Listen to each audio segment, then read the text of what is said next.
My fingers ached from scrubbing. 3 hours of polishing mahogany shelves in a library no one ever used. But Sophia demanded perfection. Every surface had to gleam. Every book spine aligned. The mansion slept around me, silent except for the occasional creak of old wood settling into itself. I squeezed the rag over the bucket, watching dirty water swirl.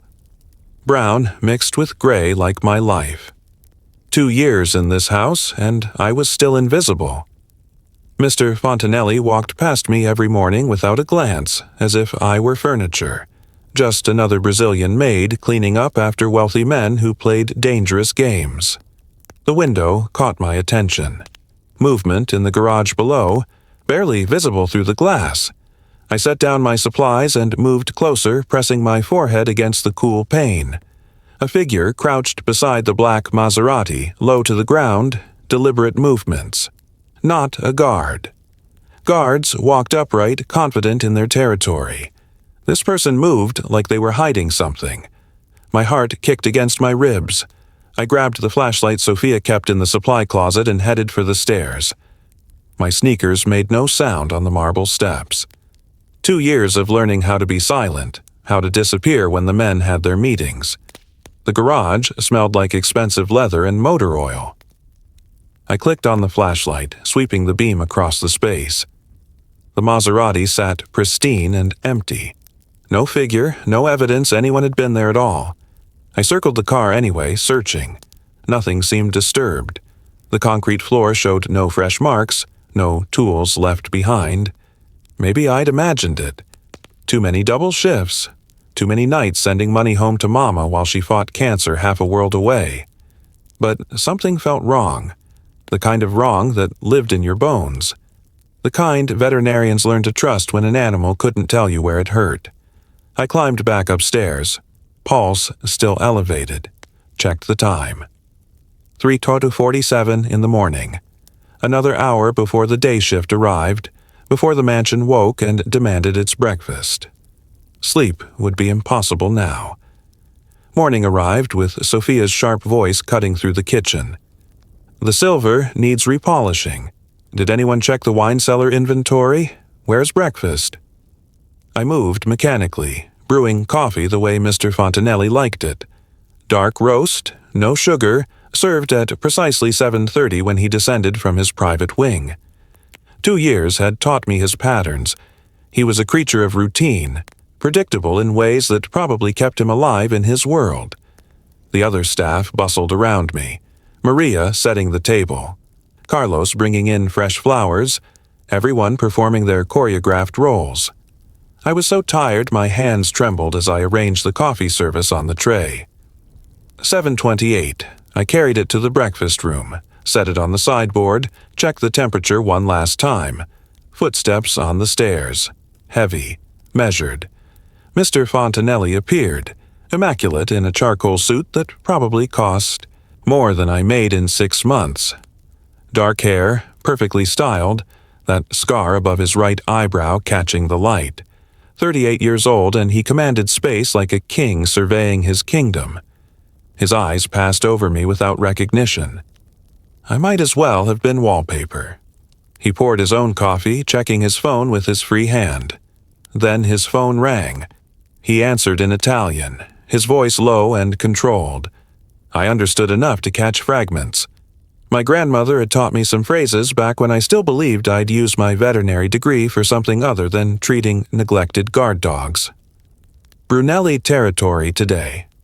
His tone shifted, became urgent. Can't wait. Must arrive fast. He was already moving toward the door, keys in hand, talking about needing to accelerate before Brunarelli changed his mind, about how delays weren't acceptable. And suddenly, I was back in the garage at 3 in the morning. Seeing that figure crouched beside his car, the connection hit me like ice water. The shadow, the urgency, the need to arrive fast, to drive quickly, to use the brakes on Miami's crowded streets. Don't start your car. The words ripped from my throat before I could stop them. I was running, dropping the coffee tray, my sneakers slapping against marble as I sprinted after him. Every head turned. Sophia's mouth fell open. The guards materialized from nowhere, hands reaching for weapons concealed under their jackets. Mr. Fontanelli froze in the doorway, his gray-blue eyes finally looking at me. Not through me, at me. "What did you say?" His voice was deadly quiet, the kind of quiet that came before violence. "Don't start your car." My breath came in gasps. "Please, something's wrong. Who the hell are you?" 2 years. 2 years of brewing his coffee, cleaning his house, and he didn't even know my name. Camilla Fontino. I work here. I clean. Words tumbled out too fast. "Last night, 3:00 in the morning, I saw someone by your car in the garage, crouching down like they were underneath it. I went to check, but they were gone." "And you're telling me this now?" His hand moved to his jacket. I didn't want to know what he kept there. "I wasn't sure. I didn't see anything when I looked, but you just said you need to arrive fast. You need to accelerate. And I thought..." "You thought what?" "Sabotage your brakes. Or maybe the engine. Something that triggers when you drive, when you need to move quickly through traffic." The silence that followed felt like falling. Everyone stared. Sophia looked like she might faint. The guards had their weapons drawn now, pointed at me because I dared to shout at their boss. Mr. Fontanelli studied my face. I could see him processing, calculating, deciding if I was crazy or credible or a threat. "Enzo." He didn't take his eyes off me. "Get the sweep team. Full analysis of the Maserati now." "Boss, she's just a maid. She probably..." "Now, Enzo." The command in his voice made everyone move. Enzo barked orders into his radio. Within minutes, 3 men in tactical gear appeared with equipment I couldn't identify. They swarmed the garage like ants on sugar. Mr. Fontanelli gestured to a chair. "Sit." It wasn't a request. My legs folded underneath me, adrenaline giving way to shaking. What had I done? If I was wrong, if I'd imagined the whole thing, I just humiliated him in front of his staff, wasted his time, made him late for whatever deadly meeting he had planned. Mama needed my job, needed the money I sent every month for her treatments.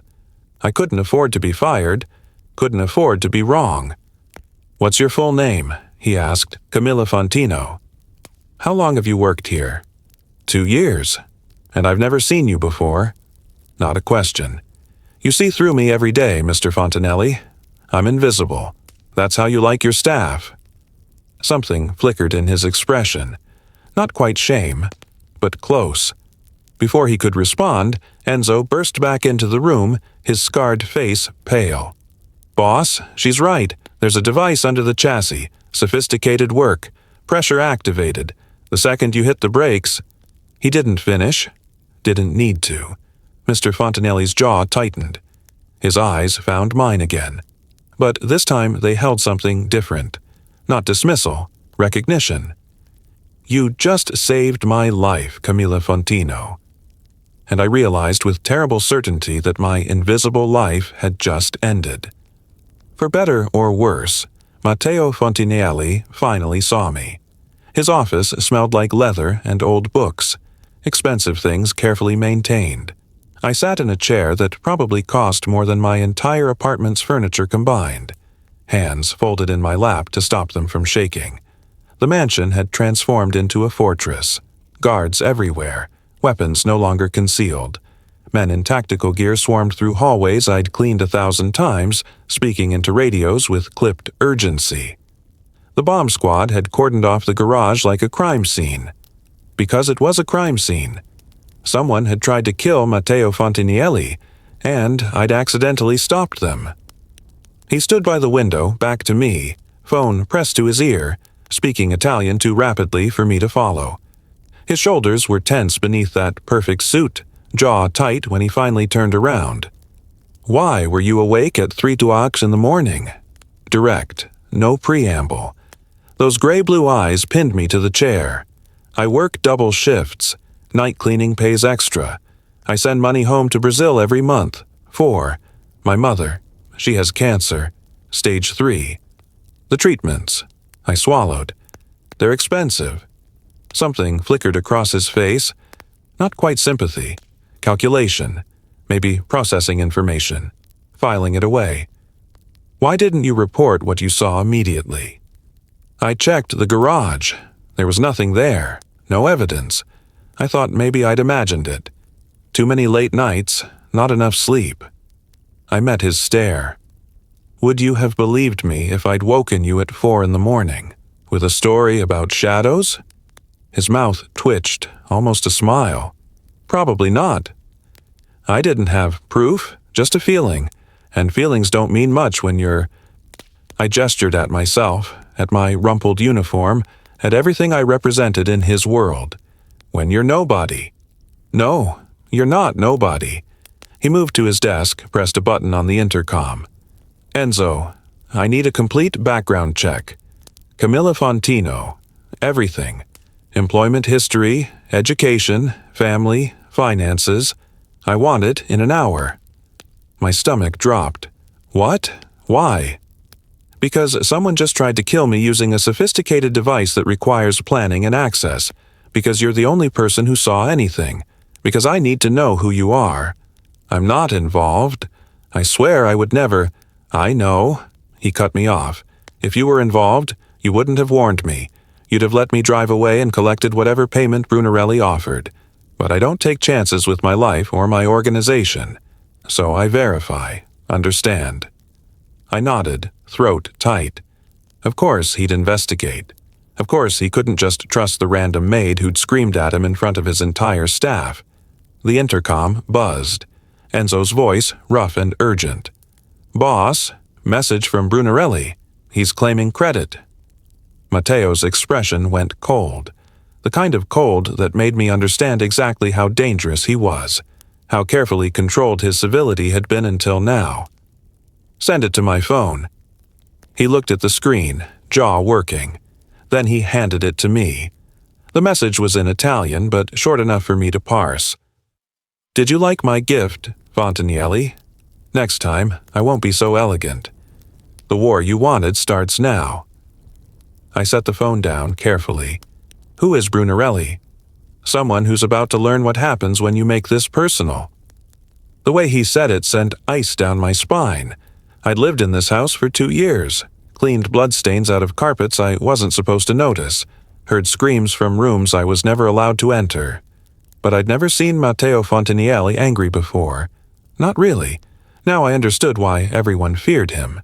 She looked terrified. Good, she should be afraid. Fear meant respect, meant understanding the gravity of what she'd stumbled into. But she'd also saved my life. That meant something. In my world, loyalty was currency. Action without expectation of reward was rarer than diamonds. My phone buzzed. Enzo's report was faster than I'd expected. I scanned it quickly, absorbing details. Camilla Fontino, 28, born in São Paulo, Brazil. Veterinary degree from the University of São Paulo. Graduated with honors. Immigrated to the United States 3 years ago on a work visa. No criminal record. Mother Anna Fontino, stage 3 breast cancer, currently receiving treatment in Brazil. Medical debts exceeding $200,000.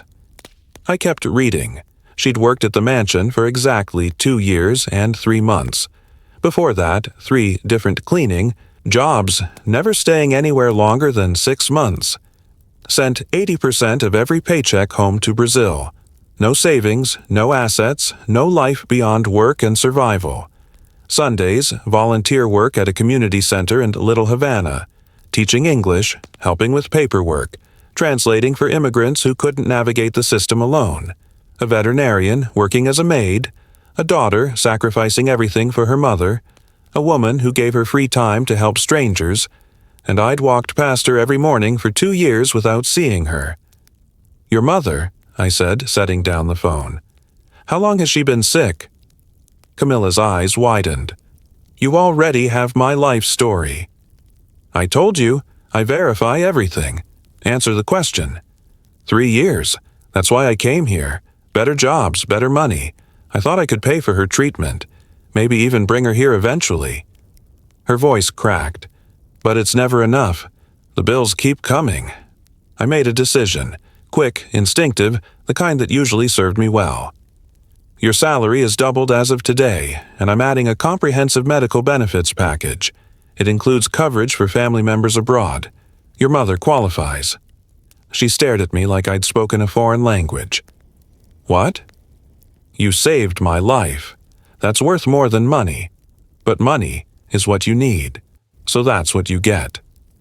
I can't accept charity. It's not charity, it's payment for services rendered. You're more observant than my entire security team.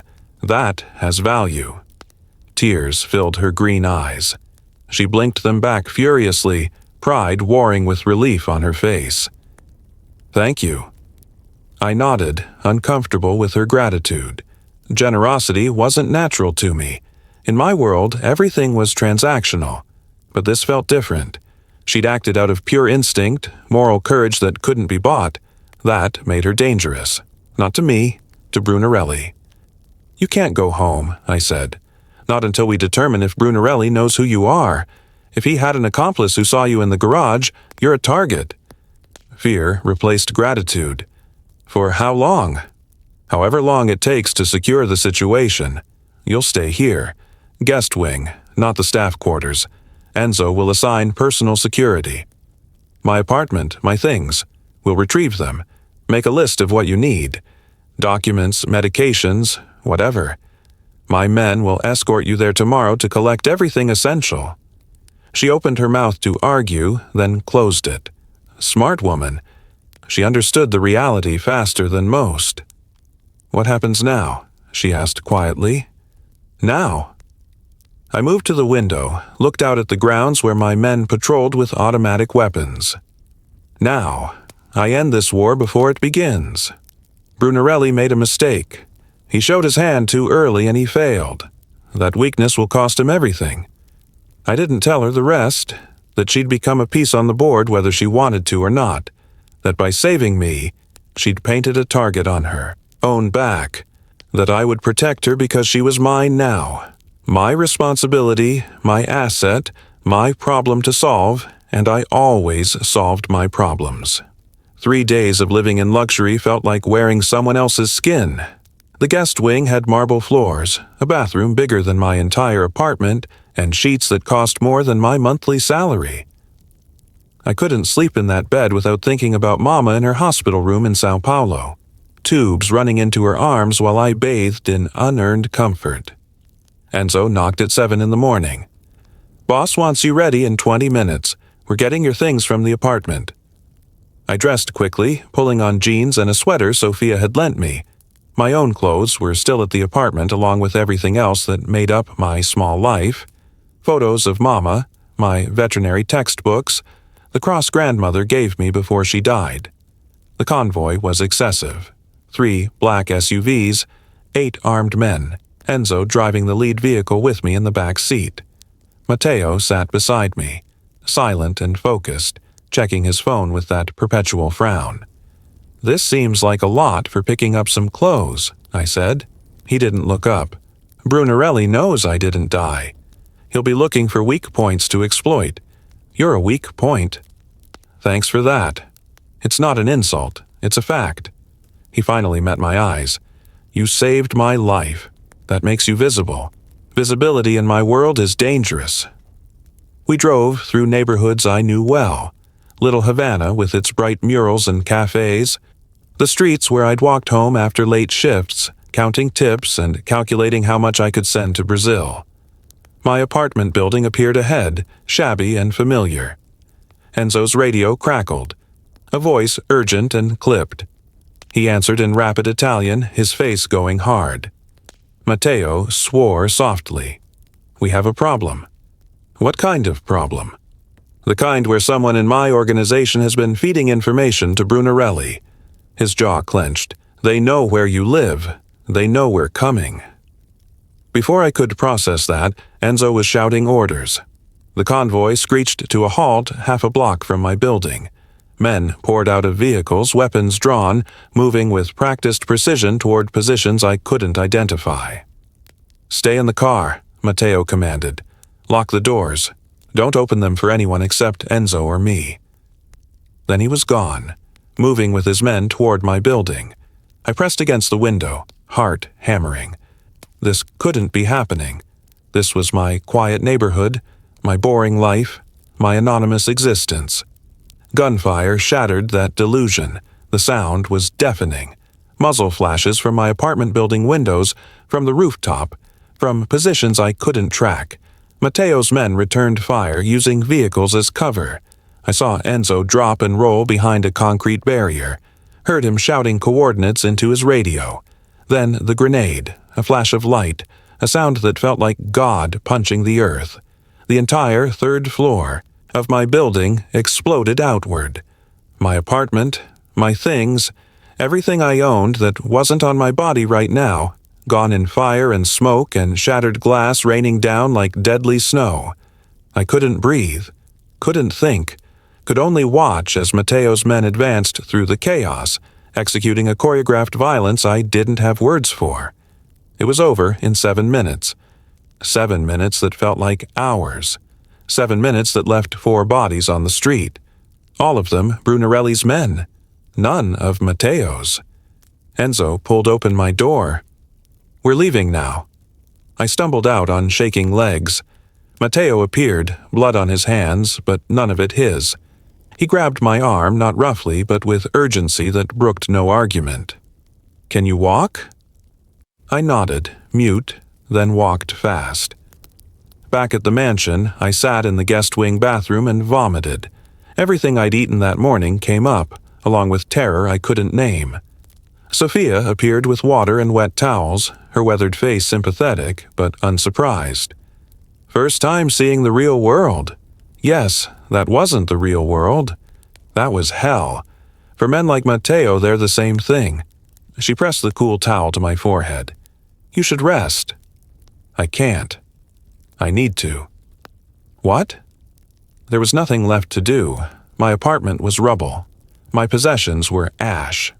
I existed now in the clothes on my back and the debt I owed to a man who killed people before lunch. A commotion downstairs pulled me from the spiral. Shouting, not panic, but anger. Controlled fury that was somehow worse. I found Sophia on the landing, watching the scene below. In the mansion's entrance hall, Mateo stood with a man forced to his knees. I recognized the man, Luca, one of the security team. He'd been friendly, always nodding hello when I passed. Now he was bleeding from his mouth, hands bound behind his back. Mateo spoke in Italian. I caught enough to understand. "Traitor sold us out, told Brunarelli everything," Luca pleaded, tears on his face, words tumbling out. He had debts, family threatened. He hadn't wanted to betray the family, had no choice. Mateo listened. Then he pulled a gun from inside his jacket. "Don't look," Sophia whispered. I looked anyway. The shot was clean. 1 bullet. Luca's body crumpled, and then there was silence except for my own ragged breathing. Mateo holstered his weapon, spoke to his men who moved to remove the body. Then his eyes found mine across the distance. No apology, no regret, just cold acknowledgement that I'd witnessed what I'd witnessed. I ran back to my room and locked the door. Hours later, Sophia found me on the balcony.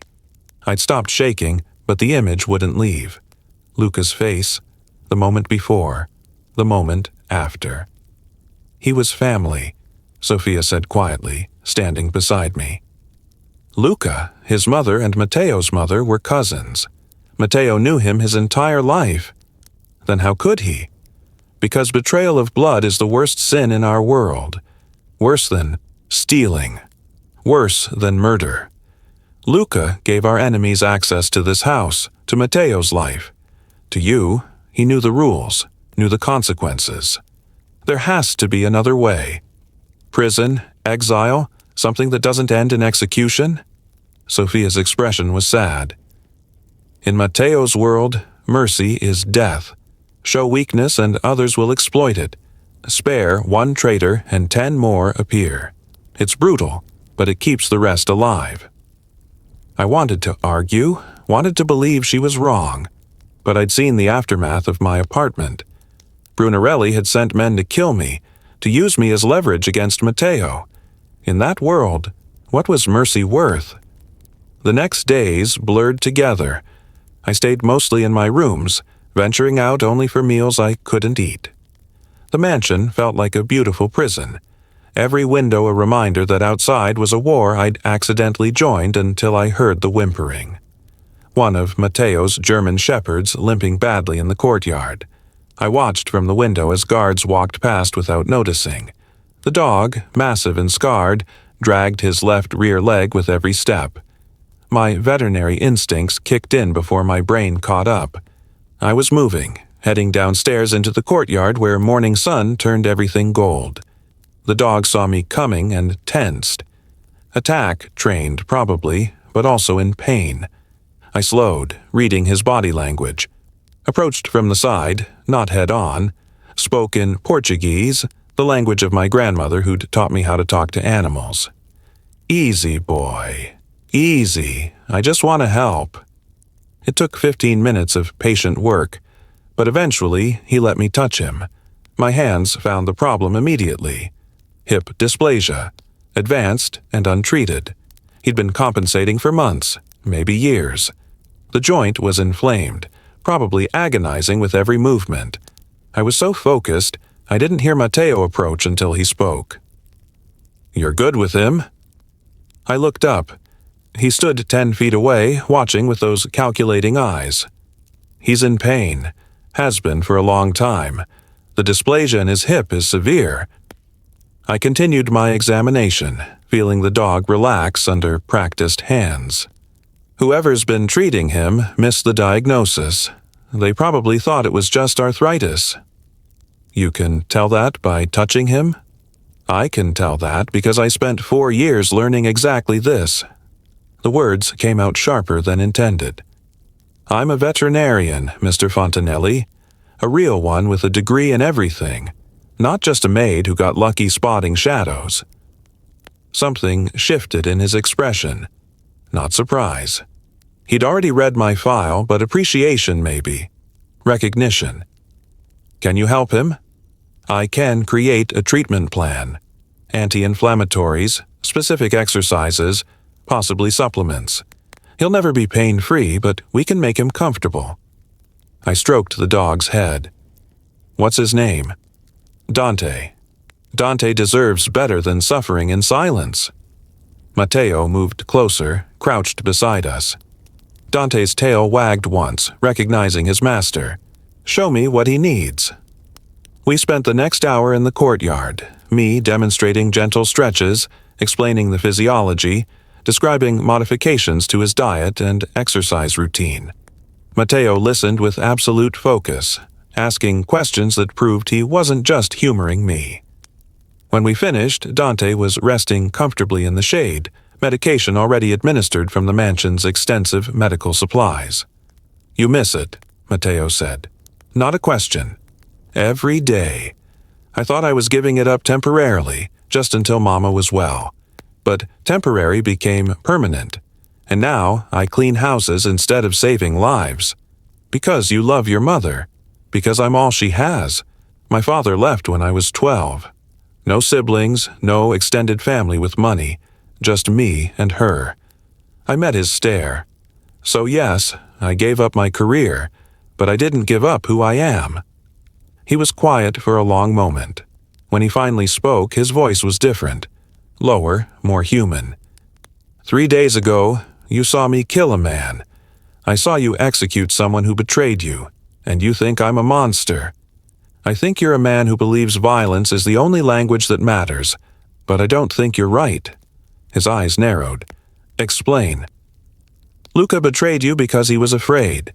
Fear breeds desperation. If your world is built entirely on fear, you'll always have traitors waiting for the first sign of weakness.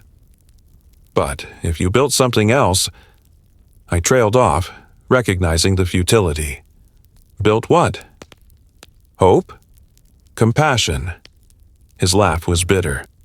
"I tried that once. My wife believed in mercy, in finding peaceful solutions. Then Brunarelli's predecessor killed her to teach me a lesson about weakness. So no, Camilla. In my world, strength is survival. and strength means making sure everyone knows exactly what happens when they cross me. The pain in his voice surprised me, hidden beneath layers of control, but real.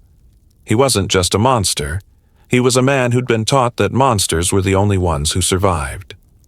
"I'm sorry about your wife." "Everyone's sorry. Sorry doesn't bring her back.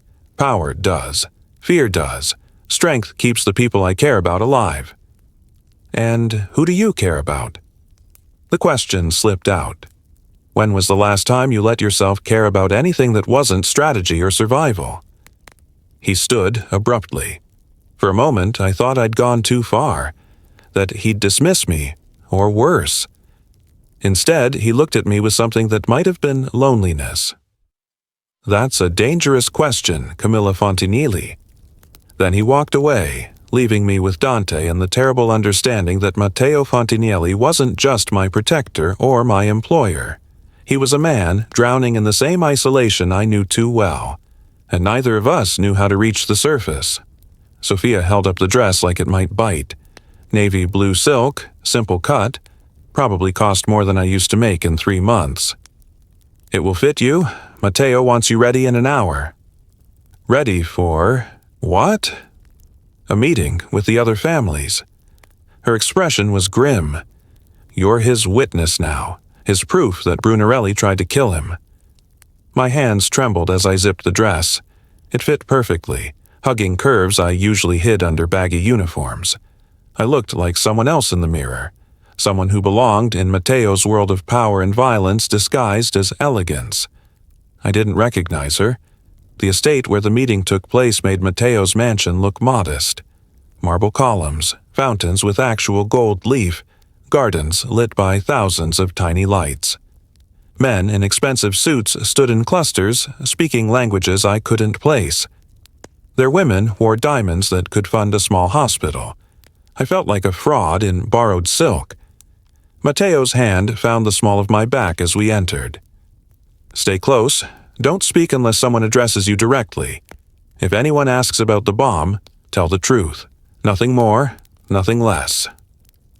5 families. That's what Enzo had explained in the car.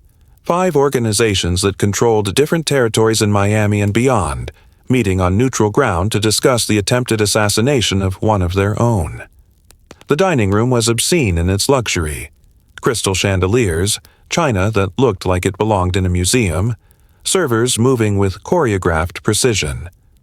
I was seated beside Matteo at a long table, acutely aware of every eye assessing me, judging me, wondering what a woman like me was doing in a place like this. The meal began with polite conversation. Business discussed in careful euphemisms, territories and agreements mentioned like they were discussing the weather. I picked at food I couldn't taste, trying to disappear into the chair. Then the doors opened. Salvatore Brunarelli walked in like he owned the room, older than I'd imagined, maybe 50, with silver hair and a smile that never reached his cold eyes.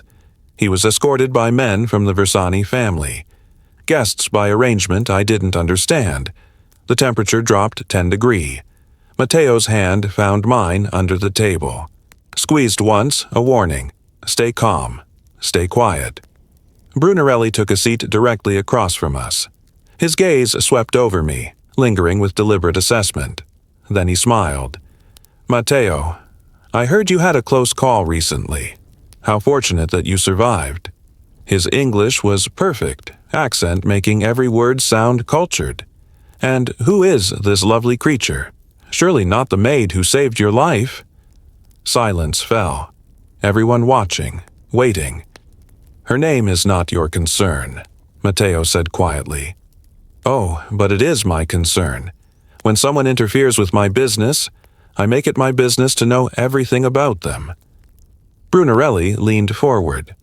"Camilla Fontino, 28, from Sao Paulo. Originally veterinarian by training, though she's been scrubbing toilets for the past 2 years. How the mighty have fallen." Heat flooded my face. How did he know all that? "Her mother's dying, you know," Brunarelli continued, addressing the table now, not me. "Cancer, stage 3. The treatments must be terribly expensive. I imagine dear Camilla here would do just about anything for the money to keep her mother alive. Anything at all. Enough. Matteo's voice was still. I'm simply stating facts. This woman is desperate. Desperate people are unpredictable, unreliable. They'll say whatever they need to say. Align themselves with whoever pays the most. How do you know she didn't set up the entire bomb situation herself? A convenient way to get noticed by a wealthy, powerful man. My breath caught. The accusation hung in the air, poisonous and deliberate. Faces around the table showed calculation, doubt creeping in. Was this desperate Brazilian maid trustworthy? Or was she playing a deeper game? Or perhaps, Brunarelli said, voice dripping false sympathy, she's simply a tool, a prop Matteo is using to garner sympathy, to justify whatever retaliation he's planning. Either way, she's just a maid, a nobody. That word, disposable. Like I was garbage, something to be used and discarded. Matteo stood. The movement was so sudden, so controlled in its violence that everyone froze. You will not speak about her again. Or what? Brunarelli smiled. You'll threaten me in front of witnesses in neutral territory. That's beneath you, Matteo. Listen carefully, all of you. Matteo's voice filled the room. Camilla Fontino is under my personal protection, not as an employee, not as a witness, as someone I have claimed. Anyone who harms her, threatens her, or speaks about her with disrespect answers to me. This is not negotiable. This is not temporary. This is permanent. The words landed like bombs. I saw the reactions, the understanding dawning. In their world, such a declaration meant something specific. It meant I wasn't just protected.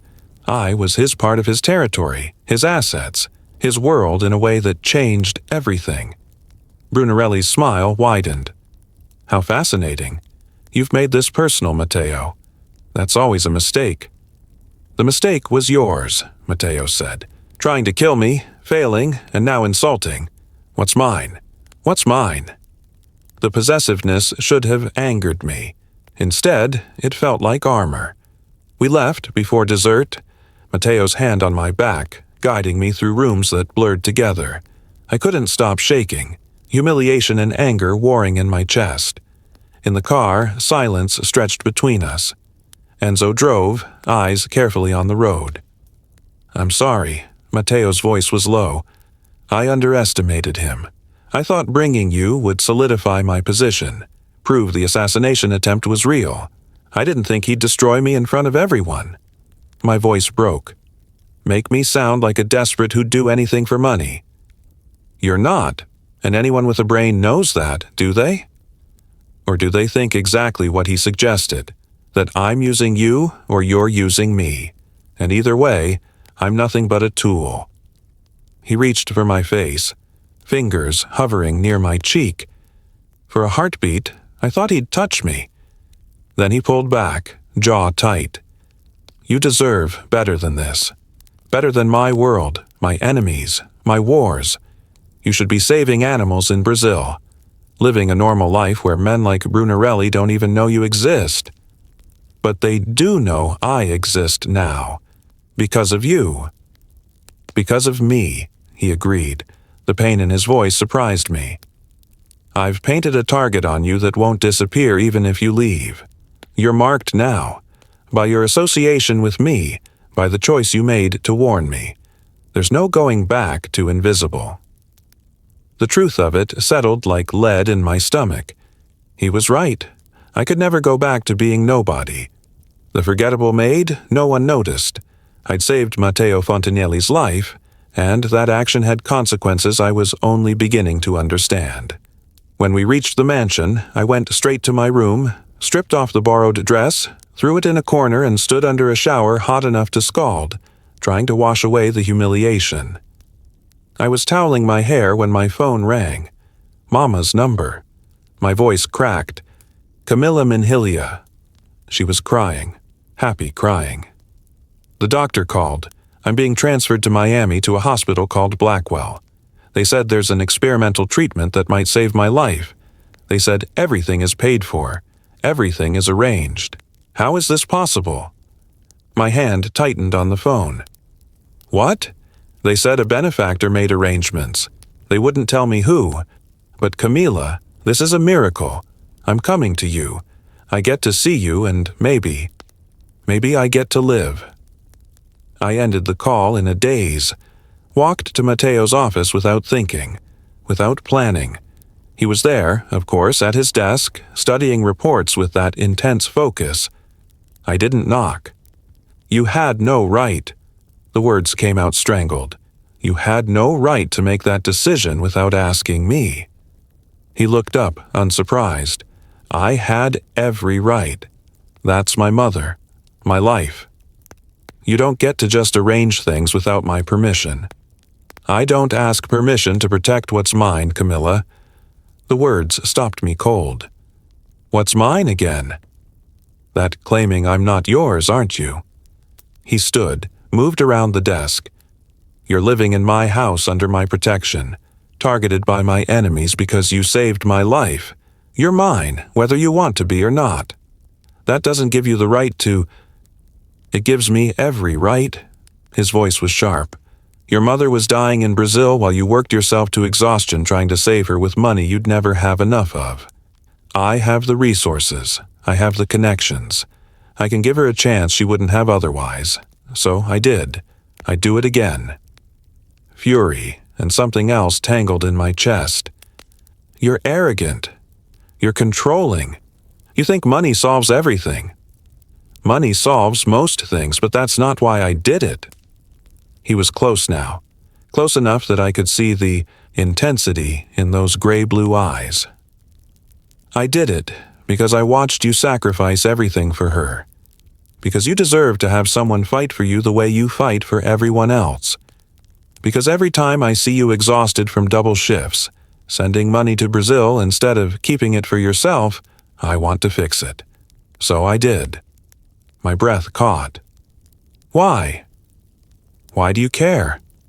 That's a dangerous question, Camilla Fontanilli. We stood there, the space between us charged with everything unsaid. He'd claimed me publicly, arranged my mother's care without permission, made decisions that changed my entire life because he decided I was his to protect. I should have been furious, should have walked away, demanded boundaries, insisted on independence. Instead, I whispered, "Thank you." His expression shifted. Surprise, maybe relief, something that looked almost like vulnerability. She'll be here in 3 days. The oncologist is the best in the country. If anyone can save her, it's him. I nodded, unable to speak past the emotion clogging my throat. As I turned to leave, his voice stopped me. Camilla, what Brunarelli said tonight about you being disposable, he's wrong. You're the least disposable person I've ever met. And somehow, coming from a man who commanded empires through fear, those words meant everything. The explosion came at dawn. I woke to the sound of shattering glass and automatic gunfire. My brain, still foggy with sleep, couldn't process what was happening. Then Sophia was in my room, dragging me from bed with strength that belied her age. Move now. Don't think, just run. We were in the hallway when the second explosion hit, the east wing closer this time. The entire mansion shook, pictures falling from walls, plaster dust raining from the ceiling. Mateo appeared from nowhere, gun in hand, blood already on his shirt. Not his blood, I realized with distant clarity. Someone else's. Safe room, both of you. His voice was commander-level calm despite the chaos erupting around us. Enzo has the route secured like hell. The words came from some primal part of me that refused to hide while people died. I'm not hiding in a panic room while your men bleed out. Camilla, this isn't negotiable. Neither am I. Another burst of gunfire, closer now. Mateo swore, grabbed my arm, half-dragged me toward the reinforced corridor that led to the safe room. Sophia ran ahead surprisingly fast for a woman pushing 60. We were 20 feet from safety when I heard the scream, one of the guards. a young guy named Marco who always smiled when I passed. He was on the ground in the entrance hall clutching his abdomen, blood everywhere, pooling beneath him like spilled wine. I broke free from Matteo's grip and ran. "Camilla, no!" But I was already sliding to my knees beside Marco, hands pressing against the wound. Exit wound in his back, through and through. Abdominal cavity compromised. I'd seen this before in veterinary trauma. Cases. The principles were the same whether the patient had 2 legs or 4. Pressure. I need something for pressure. My voice sounded distant. Clinical training kicking in over terror. Enzo appeared with the first aid kit. I ripped it open, finding gauze, medical tape. Not enough, but something. Marco was gasping, eyes wide with shock and pain. "Stay with me," I told him. "Look at me. Don't look at the blood. Look at my face." His eyes found mine. Young, maybe 25, someone's son. I worked fast, packed the wound, applied pressure exactly where it needed to be, elevated his legs to counteract shock, monitored his pulse, his breathing, the color of his lips. Everything I'd learned treating animals, adapted on the fly to save a human life. The gunfire continued. Matteo and his men returned fire from positions around the hall, a choreographed violence I couldn't pay attention to. My entire world narrowed to Marco's vitals, his breathing, keeping him alive until proper medical help arrived. Enzo crouched beside me. "You know what you're doing?" "I'm a veterinarian." "Close enough." I met his scarred face. "He needs a hospital now. The bleeding's controlled, but he's lost too much blood. Medics are 3 minutes out. Can you keep him stable?" "I'll keep him breathing." Those 3 minutes felt like hours. My hands cramped from maintaining pressure. Blood soaked through my clothes, sticky and warm. Marco drifted in and out of consciousness, and every time his eyes closed, I talked louder, demanded he stay present. "You've got a girlfriend, Marco. Tell me about her." He mumbled something. "Anna? Her name was Anna. What's she like?" "Pretty smart, wants to be a teacher." "Then you've got to stay alive so you can marry her. You hearing me? Anna needs you to stay alive." His grip on my hand tightened. Agreement. Promise. The paramedics burst through, professional and efficient. They took over, working with practiced speed. One of them looked at my improvised bandaging, the positioning, and nodded. "Good work. You saved his life." Then they were gone, racing Marco to the hospital through streets I hoped were clear of whatever war had just erupted in Matteo's home. I stood there shaking. Blood covered my hands, my pajamas, probably my face. The gunfire had stopped. Bodies littered the entrance hall. All of them Brunarelli's men. None of Matteo's except Marco, and he was going to survive. Matteo appeared in front of me. His eyes swept over me, cataloging the blood, the shock starting to set in. "Are you hurt?" I shook my head, couldn't speak. Adrenaline was draining away, leaving hollow terror in its wake. He pulled me against him without asking, arms coming around me like he could shield me from what I just witnessed. I should have resisted, should have maintained distance. Instead, I buried my face in his chest and breathed. He smelled like gunpowder and something darker, but his heartbeat was steady. "Real, alive. You shouldn't have run toward the danger," he said quietly. "Someone had to. That's not your job." "Then whose job is it? Watching people bleed out because I'm too scared to help." He pulled back enough to look at me. Blood streaked his face, a cut above his eyebrow dripping steadily. I reached up without thinking, pressing my hand to the wound. "You're hurt." "It's nothing. It's bleeding." "Sit." To my surprise, he obeyed, sank into a chair while I examined the cut with hands that still trembled. Not deep, but head wounds bled impressively.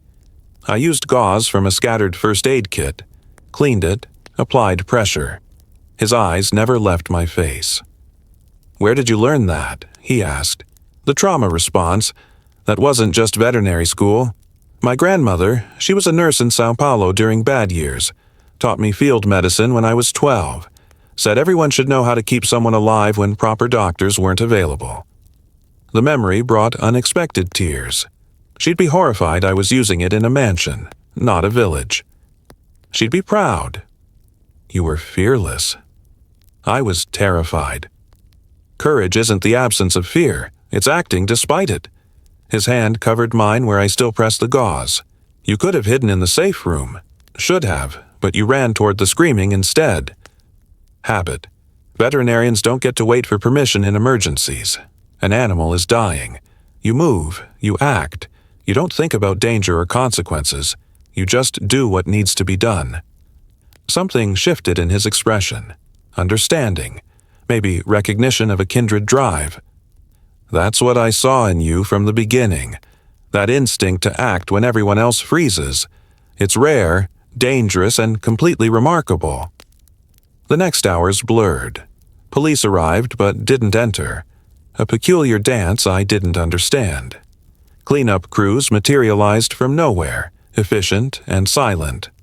By noon, the mansion looked untouched except for boarded windows and new security stations. I found Matteo in his office staring at surveillance footage. The attack had been coordinated. Professional, 20 men with military-grade weapons hitting simultaneously from 3 points. Brunarelli? I asked from the doorway. Who else? He didn't look away from the screens. This was retaliation for the dinner. For me, claiming you publicly. He's making a point. What point? That he can reach me anywhere? That nowhere is safe? That everyone I care about is vulnerable? Everyone I care about. The words hung heavy. I moved into the room, closed the door behind me, and stood in front of his desk until he had to look at me. I'm still here, I said quietly. He tried. He failed. I'm still here. Next time luck might run out. Then we make sure there is no next time. He stood, came around the desk. You don't understand what you're saying. This doesn't end, Camilla. Men like Brunarelli, they don't stop. They escalate. He'll keep coming. Keep trying until one of us is dead. Then make it him. You hate violence. You said mercy was strength. Remember? I said that before he tried to kill you in your own home. Before he put Marco in the hospital. Before I had to keep a 25-year-old alive with field medicine because your enemy decided I'm an acceptable casualty. My voice shook. I don't want mercy for Brunarelli anymore. I want him stopped. Matteo's eyes searched mine. You mean that? Every word. He reached for me then. Slow, giving me time to pull away. When I didn't, his hand cupped my face, thumb brushing my cheekbone. You're covered in blood and plaster dust, and you're the most beautiful thing I've ever seen. My breath caught. Matteo. I told myself to keep distance, to protect you by not letting this become personal. But it's too late. It became personal the moment you screamed at me not to start my car. Maybe even before that. In all those mornings you poured my coffee and I was too blind to see you. You see me now. I see you. I can't stop seeing you. His forehead touched mine, and that terrifies me more than Brunarelli ever could. I closed the distance, kissed him with everything I'd been holding back, weeks of tension and fear and connection I didn't have words for. He responded instantly, one hand in my hair, the other pulling me closer. It wasn't gentle. It was desperate, consuming. Two people who'd looked at death and chosen life instead. When we finally broke apart, both breathing hard, his eyes held questions. My room or yours? Mine. It's more secure. Even in this, he thought about protection. It should have annoyed me. Instead, it made me want him more. We barely made it to his suite. Clothes discarded between kisses.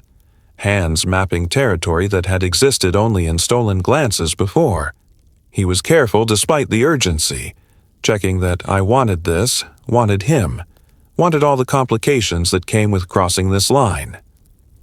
I answered by pulling him down to me. Afterward, wrapped in sheets that cost more than my former rent, his arm around me like a shield. I felt the magnitude of what we'd done. Not the physical act, the choice.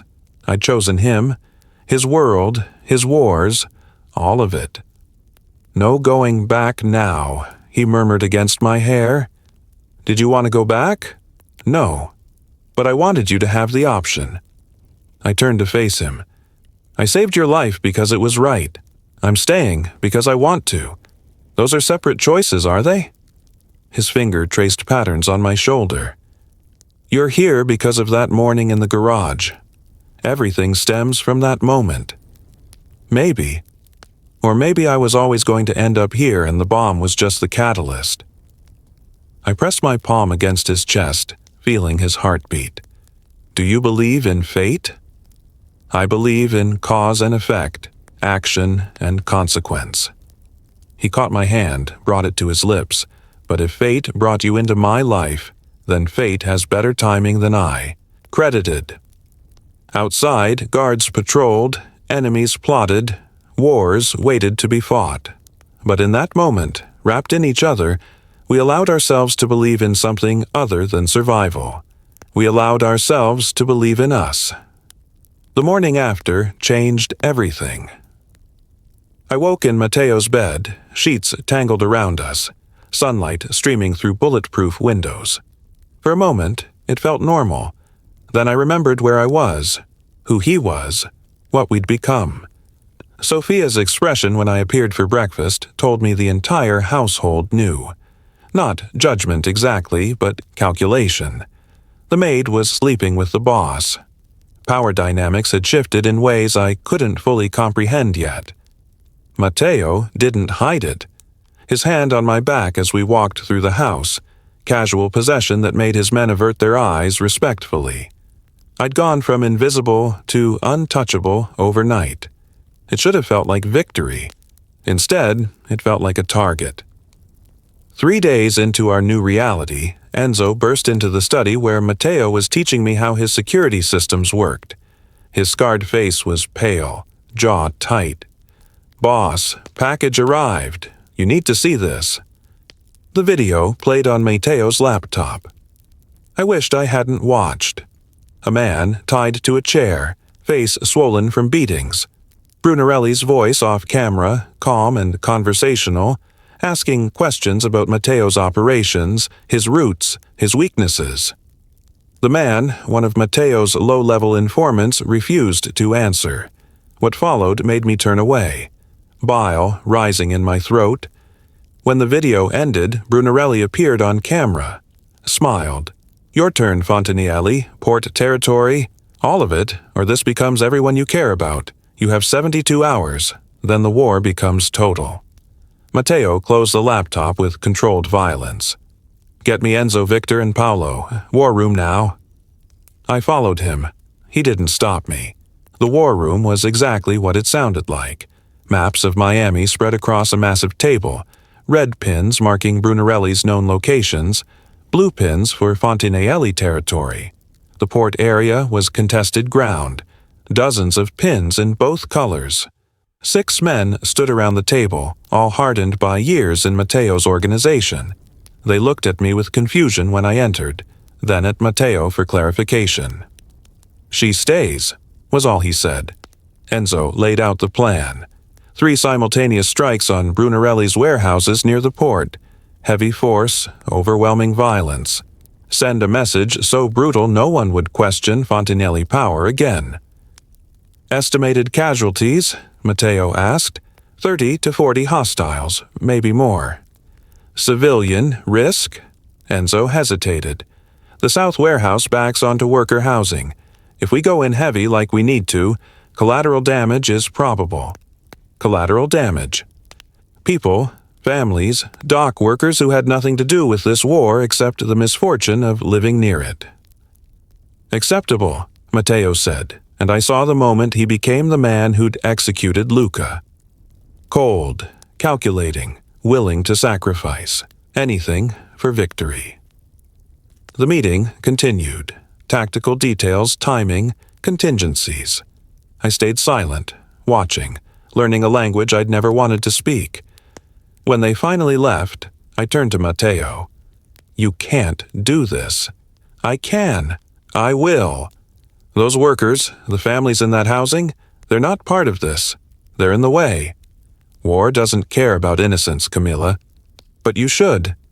I moved closer, forcing him to look at me. You just made love to me 3 days ago, and now you're planning mass murder like it's a business transaction. It is a business transaction. Brunarelli made demands. I'm answering. This is what my world looks like without the silk sheets and expensive wine. There has to be another way. There isn't.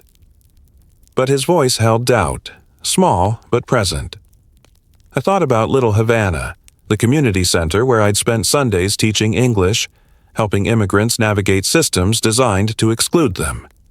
The network of invisible people who kept Miami running while the wealthy and powerful never noticed they existed. What if there was? His eyes narrowed. Explain. You need intelligence on Brunarelli. Locations, routines, vulnerabilities. Your formal surveillance has gaps because his men know what to look for, who to avoid. I'm aware, but they don't look for the janitors, the delivery drivers, the maintenance workers, the people who clean his offices and restock his warehouses and fix his plumbing. I know people, Brazilians, Haitians, Venezuelans. They work at the docks, in the warehouses, everywhere you need eyes. They're invisible to men like Brunarelli. Matteo was quiet, processing. You want to recruit civilians? I want to offer them good money for information they already have. No fighting, no danger. Just tell us what they see in buildings they already work in. It's risky. If Brunarelli finds out, he won't because he doesn't see them, just like you didn't see me for 2 years. The barb landed, his jaw tightened. These people have been invisible their entire lives. That's their advantage. You're talking about espionage using housekeepers. I'm talking about using every resource available instead of carpet bombing a neighborhood because it's expedient. He stood, paced. I could see the war in his expression between the brutal efficiency that had kept him alive and something newer, something I'd maybe planted. If I agree to this, you're not going into the field. You coordinate from here, Matteo. Non-negotiable. You recruit, you organize, but you don't leave this compound. Brunarelli already wants you dead. I won't make it easier for him. It wasn't ideal, but it was movement. Fine. And if this doesn't work, if your invisible network can't deliver what I need, we do this my way. Full assault. No mercy. It'll work. How can you be so sure? Because I was invisible too. I know exactly how much these people see when no one thinks. They're watching. The next 48 hours were a blur. Phone calls to people I'd met at the community center. Maria, who cleaned offices in the Port Authority building. Jose, who did maintenance at Brunarelli's primary warehouse. Carmen, who delivered laundry to properties throughout the Port District. I explained carefully. Observation only. What time did people arrive? How many? What vehicles? Any conversations overheard? Security weaknesses noticed? $500 per useful piece of information. More for critical intelligence. They agreed. Not just for the money, though. That helped. But because I'd helped them first. Spent Sundays translating documents and teaching their children English. Because I was one of them. Even if I lived in a mansion now, the information came fast. Jose reported Brunarelli visited the South Warehouse every Tuesday at 9 a.m., always with the same 4 guards. Maria overheard meetings about a shipment arriving Thursday, detailed the security protocols. Carmen mapped the entire facility layout from memory, marking weak points in the perimeter. Within 72 hours, we had more intelligence than Matteo's surveillance team had gathered in months. He spread the new information across the war table, studying it with intensity that bordered on reverence. This is remarkable. He looked up at me. Your people noticed things my professionals missed because your professionals were looking for threats. My people were just doing their jobs and remembering details. It changes everything. We can hit the North Warehouse when Brunarelli is at the South location. Minimal casualties, maximum impact, avoid the civilian housing entirely. Relief flooded through me. So, we're not bombing neighborhoods. Not today. He pulled me against him. Surprising gentleness after hours of military planning. You did good, Camilla. Better than good. You showed me something I'd forgotten. What's that? That the people no one notices are sometimes the most dangerous weapons in the room. I thought about myself cleaning his library while planning saved his life. About all the invisible workers who'd just helped plan a counterstrike. About power that came not from violence but from information, community connection. We're not weapons, I said quietly. We're people. That's the difference. His kiss was answer enough. The strike happened 2 days later. Surgical precision based on intelligence from people Brunarelli had never thought to fear. His North warehouse was hit during the Tuesday meeting window. Most of his organization was elsewhere, exactly as Jose had predicted. Casualties minimal. Brunarelli's supply chain crippled. Message sent. Fontanelli had eyes everywhere. When Matteo returned, bloodied but victorious, he found me in his study. Pulled me close despite the combat dirt and sweat. Your way worked. Our way, I corrected. We did this together. Partners. I met his gaze. Partners. And for the first time since this war began, I believed we might actually win it. The plan was perfect on paper. Hit Brunarelli's main depot at dawn, his supply lines, end the war before it consumed us all. Intelligence from Camilla's network had given us everything we needed. Guard rotations, entry points, even the security codes. Too perfect. I stood in the war room at midnight, studying the layout one more time. Something nagged at me, an instinct honed by 20 years of survival in a world where mistakes meant body bags. My phone buzzed. Victor, one of my most trusted operatives, deeply embedded in neutral territory. Boss, we have a problem. I stepped away from the table, lowered my voice. Talk. Word on the street is Brunarelli's been expecting an attack. He's been feeding false intel through channels trying to draw you out. The depot might be bait. Ice ran through my veins. How reliable is this? 80%. My source risked his life getting this to me. I ended the call, mind already racing through implications. If the depot was bait, what was the real target? Then it hit me with terrible clarity. Me out of the mansion meant Camilla vulnerable. Brunarelli didn't want territory anymore. He wanted leverage. He wanted her. Change of plans. I turned to Enzo and my lieutenants. We're staying here. Enzo frowned. Boss, we've been planning this for days. It's a trap. Brunarelli wants me at that depot so he can hit the mansion with reduced defenses. We're not giving him that satisfaction. So, we abort? No, we send a small team to maintain appearances. Make it look like I took the bait. But I'm staying here with full defensive force. When Brunarelli comes, we'll be ready. Understanding dawned across their faces. You're setting a counter-trap. He thinks he's been clever. Let's show him what clever actually looks like. I woke Camilla at 2 in the morning. She sat up instantly, reading the tension in my face. What's wrong? Brunarelli is coming tonight here. I handed her a vest. Kevlar reinforced. Put this on. Don't argue.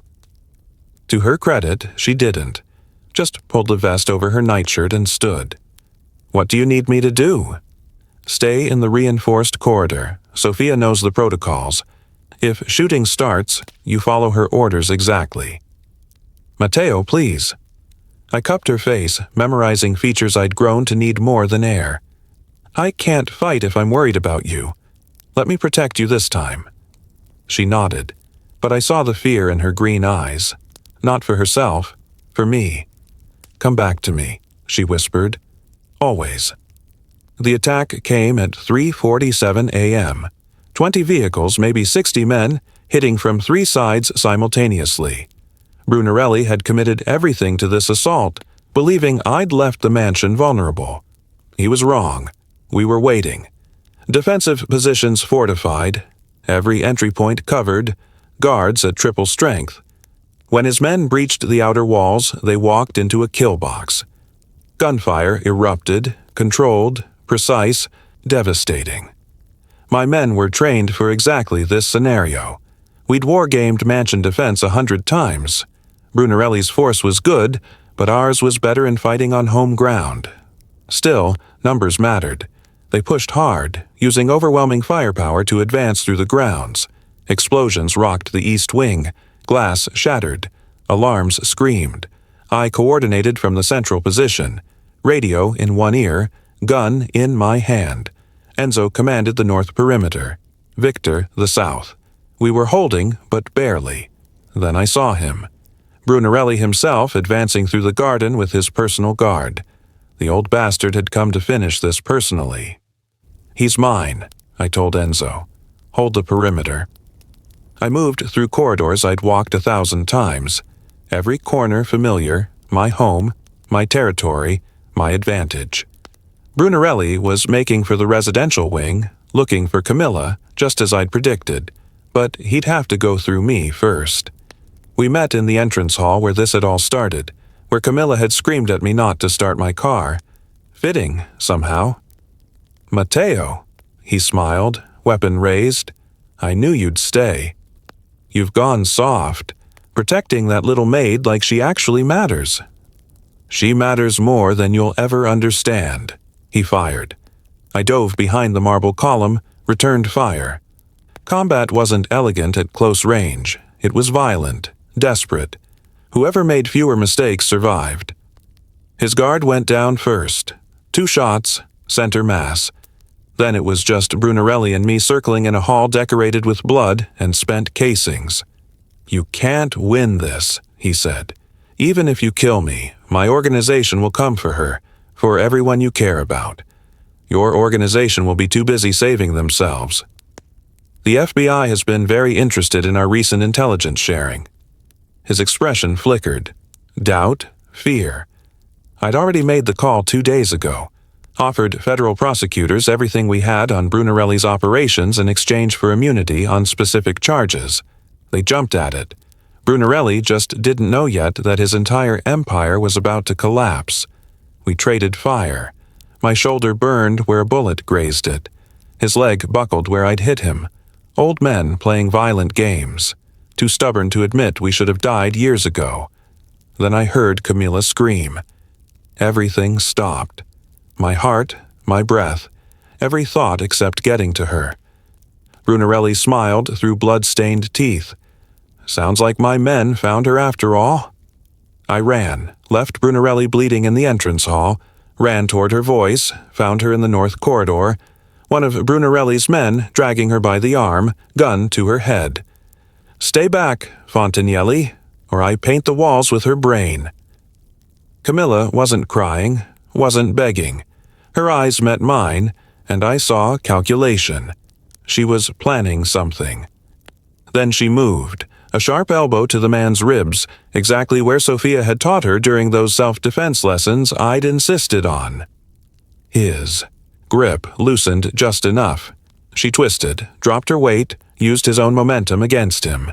The gun went off. I fired simultaneously. The man crumpled. Camilla stood there, breathing hard, unheard. Sophia is a good teacher. Pride flooded through me, mixed with lingering terror. "You're supposed to stay in the safe corridor." He broke through, had to improvise. Enzo's voice crackled over the radio. "Boss, perimeter secure. Hostiles neutralized or retreating. Brunarelli, still breathing. Send medics to the entrance hall." We found him there, bleeding from multiple wounds, but alive. His eyes tracked us with hatred and grudging respect. "Go ahead," he rasped. "Finish it. You've won." I raised my weapon. One shot. End this forever. No more threat to Camilla, to my organization, to everything I'd built. But I saw her face, saw the woman who'd argued for mercy, for justice, for something beyond endless violence. I lowered the gun. "Call an ambulance," I told Enzo, "and call my FBI contact. Tell them Salvatore Brunarelli is ready to discuss cooperation in exchange for protection from his former associates."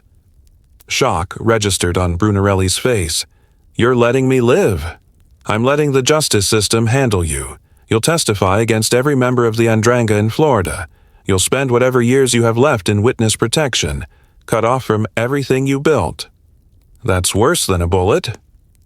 Camilla's hand found mine, squeezed once. Approval. "Besides," I added, looking at the woman who'd changed everything, "someone recently taught me that true strength isn't about how much violence you can inflict. It's about choosing something better when you have the power to destroy." The ambulance came, federal agents not far behind. Brunarelli was loaded onto a stretcher, already negotiating his surrender in exchange for protection. As dawn broke over the mansion, Camilla and I stood in the ruins of the entrance hall. Bullet holes and marble, blood on pristine floors, but alive. "Together, you chose mercy," she said quietly. "I chose us. There's a difference." She turned into my arms, and I held her like I'd never let go. The war wasn't over. Not completely.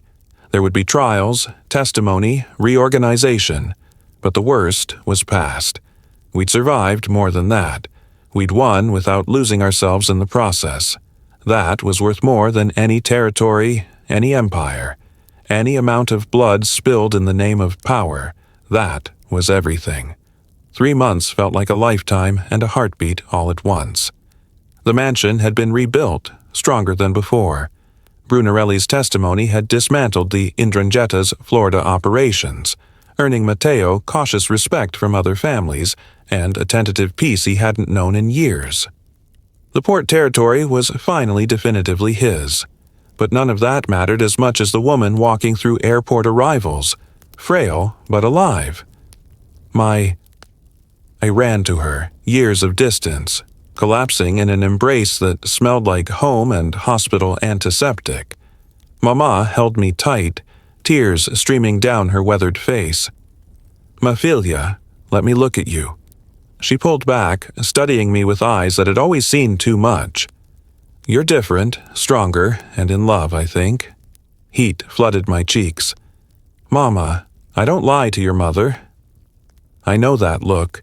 Same one your grandmother had when she talked about your grandfather." Her gaze moved past me to where Matteo stood at a respectful distance, flanked by Enzo and 2 guards. "Is that him? The man who saved my life?"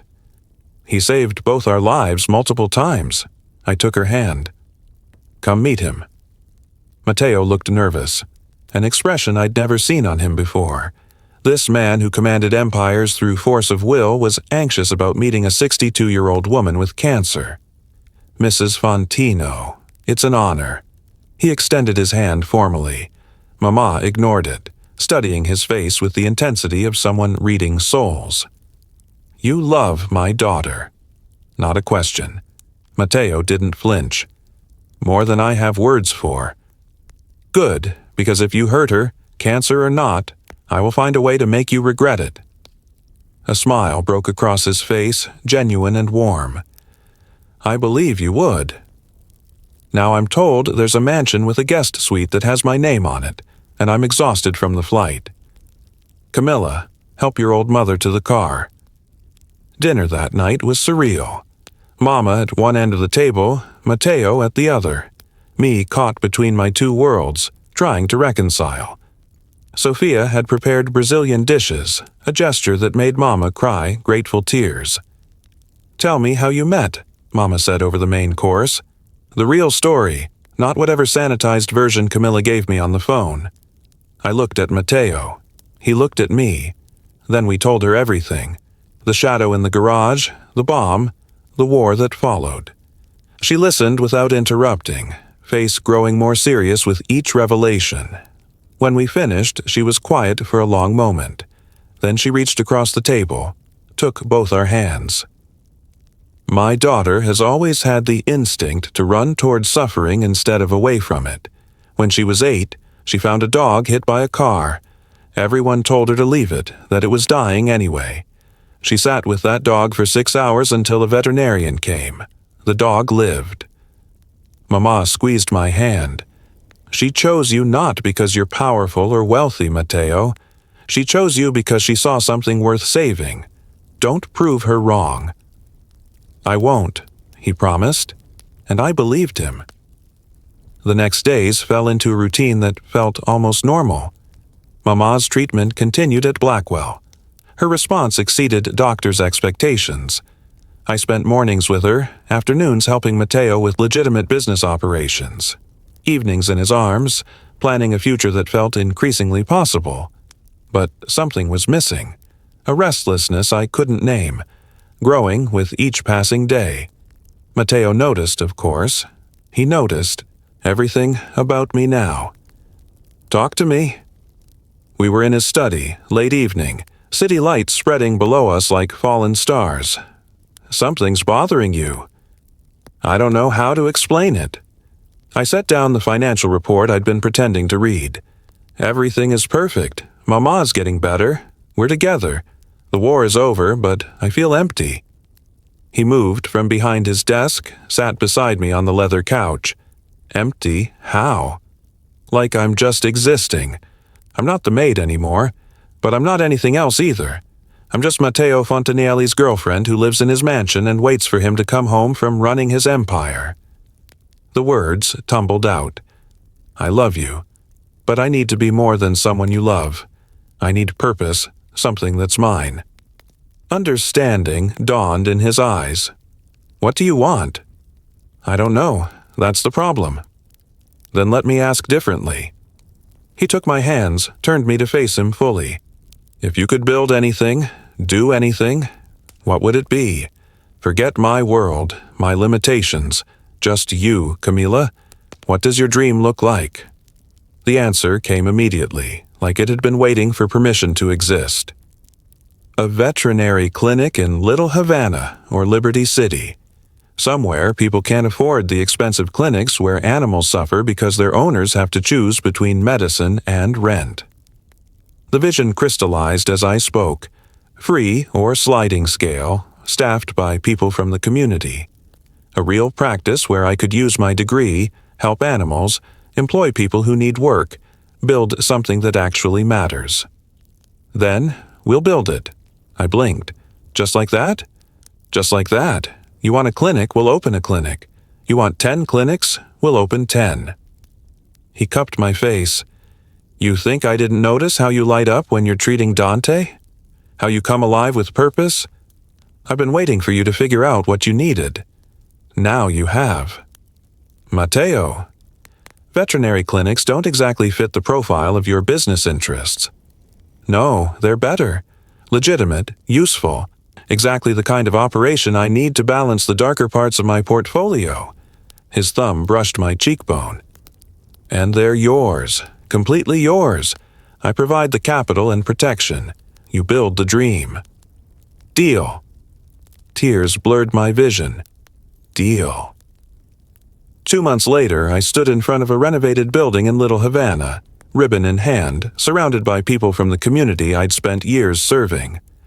The sign above the door read, Fontino Veterinary Clinic, serving all animals, all families. Matteo stood beside me, uncomfortably formal in a suit despite the Miami heat. Enzo and his security team formed a discreet perimeter. Mama sat in the front row, healthy enough to attend, beaming with pride. This clinic represents more than veterinary care, I said to the small crowd. It represents what's possible when we take care of each other. When we remember that the most vulnerable among us, whether they have 2 legs or 4, deserve dignity and compassion. Thank you all for being here. Now, let's get to work. The applause was genuine, warm. As people filed in to tour the facility, Sophia appeared at my elbow, envelope in hand. The staff asked me to give you this. I opened it, confused. Inside was a petition signed by every person who worked at the mansion. It requested that I be officially recognized as a state manager with authority over household operations and staff. They respect you, Sophia said quietly. Not because you're with Matteo because of who you are, what you did during the attack, how you treat everyone equally. They want you to lead them officially." I looked at Matteo. He smiled. "I signed it too. Bottom of page 2. "You knew about this?" Sophia consulted me. I approved immediately. "You've been running the household better than anyone in years anyway. Might as well make it official." That evening, after the clinic had closed and Mama had returned to the mansion to rest, Matteo and I found ourselves in the library. The same room where I'd seen the shadow that started everything, where I'd spent countless invisible nights cleaning shelves. Now we stood together, planning expansion to a second clinic, discussing staffing needs, dreaming bigger than I'd ever allowed myself before. "Thank you," Matteo said suddenly, "for that morning, for screaming at me not to start my car. You've thanked me before. Not for this. Not for everything that came after." He pulled me close. "You saved my life that morning, but you've spent every day since teaching me how to actually live it. How to choose something beyond violence and fear. How to build instead of just protect. You've given me a future I didn't know I could have." I reached up, traced the scar above his eyebrow. "You gave me something too. You saw me when I was invisible. You valued me when I thought I was worthless. You protected me, but also let me be dangerous when I needed to be. We saved each other, Matteo. That's what partners do." "Partners," he repeated, like testing the word. "I like that better than any other label we could use. Better than girlfriend. Much better. Partners implies equality, shared purpose, building something together rather than one person following the other." He kissed me, soft and sure. "Is that what we are? Partners building something new?" I looked around the library at the books I had once dusted without reading, at the window where I'd seen a shadow that changed everything, at the man who'd finally taught me that being seen was worth the danger that came with it. That's exactly what we are. Outside, the mansion grounds glowed with security lights. Guards patrolled, protecting the empire Matteo had built through blood and strategy. But inside this room, wrapped in his arms, I felt the future taking shape. Not just survival, not just safety, something better, something built on trust and respect, and the knowledge that true strength came from choosing compassion when you had power to destroy. We'd both been invisible in our own ways, him hiding humanity behind the mask of a Mafia boss, me hiding competence behind the uniform of a maid. Now we were seen by each other, by the world, by ourselves. And that was worth every danger, every battle, every moment of fear, because being truly seen by the person you love was the rarest treasure of all. And we'd fought too hard to ever take it for granted again.